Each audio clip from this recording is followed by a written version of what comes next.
The University of Charleston won the Mountain East Conference baseball tournament that took place this week at Gomart Ballpark. A three-peat for the Golden Eagles, but the first title under first-year head coach Dean Peterson, a coach with a fascinating background.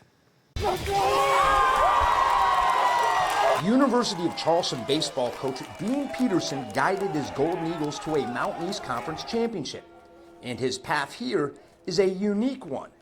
Peterson played pro ball, worked for the Secret Service, and was a preacher.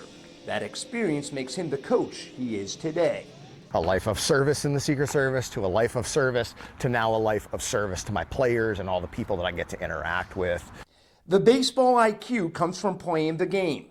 Coach played in the Red Sox organization, and that time certainly changed him. Organized baseball, probably the most awesome time and also the most immature, squander opportunity time of my life. I share with these guys a lot. That was really, really hard as I look back to say, man, what a terrible, like literally a terrible person I was during that time, that I couldn't see that other people's success didn't take away from my own opportunity and success. After pro ball, Dean Peterson began a new career.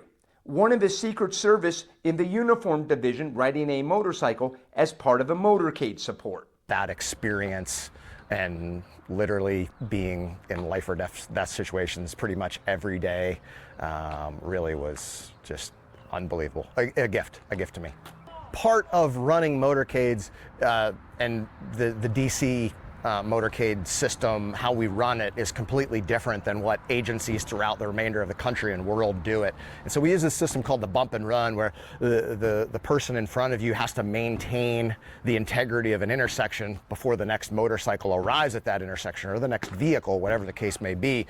And to be able to do that requires that you're kind of head on a swivel and doing lots of things at once, but you're also trusting that that person ahead of you is going to do their job and do it correctly, because if they vacate that intersection early, it leaves the next person or vehicle very vulnerable.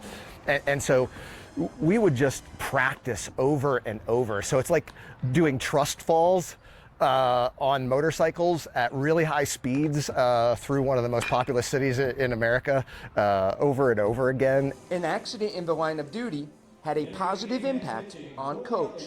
Part of the uniqueness of the story is October 30th, 2004. I was in the Secret Service.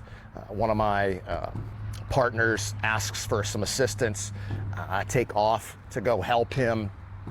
A DC Metro bus runs a red light and hits me.